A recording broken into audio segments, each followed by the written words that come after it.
أعوذ بالله من الشيطان الرجيم بسم الله الرحمن الرحيم فكيف إذا جئنا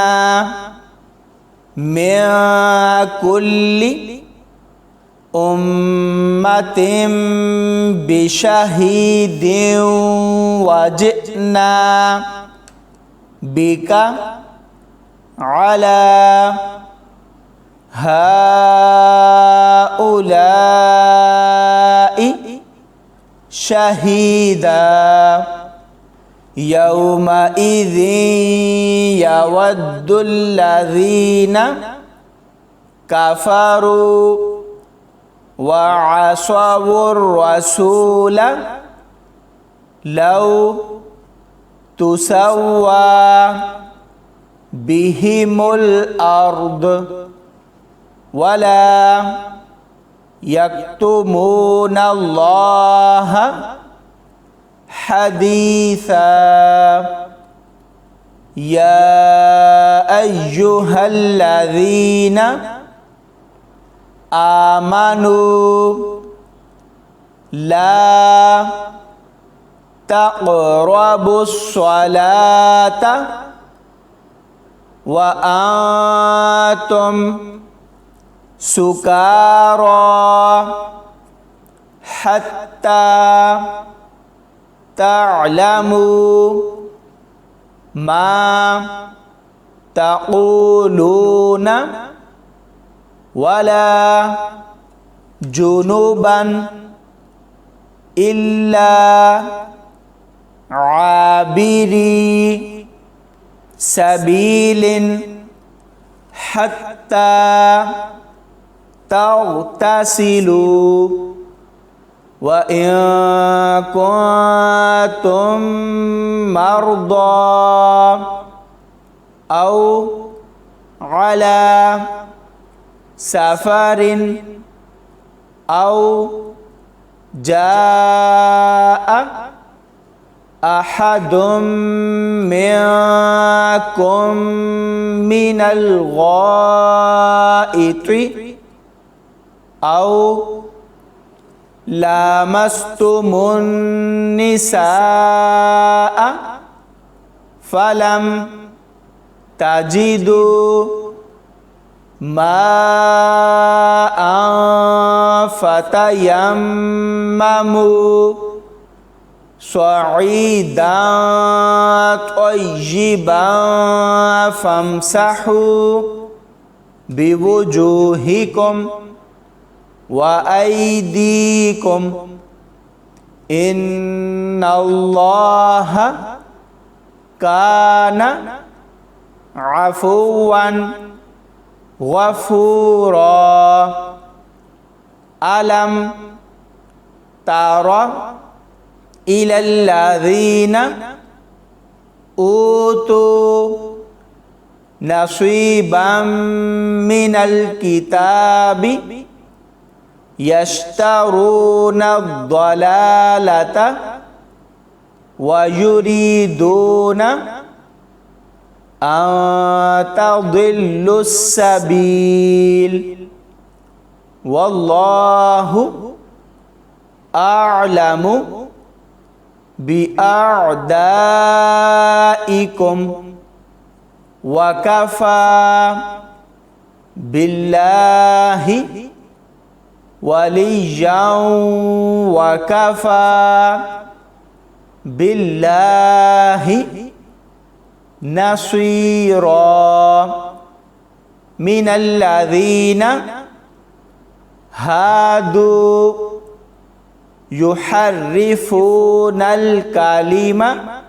عن مواضعه ويقولون سمعنا وعصينا واسمع غير مسمع وراعنا لجا بألسنتهم وطعنا في الدين ولو أنهم قالوا سمعنا وأطعنا واسمع وانظرنا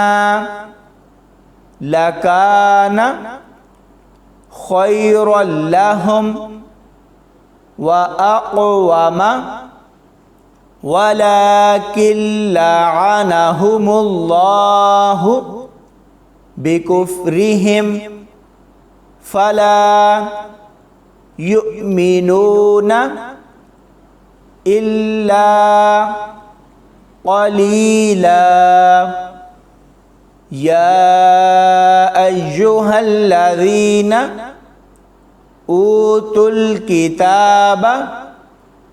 آمنوا بما نزلنا مصدقا لما معكم من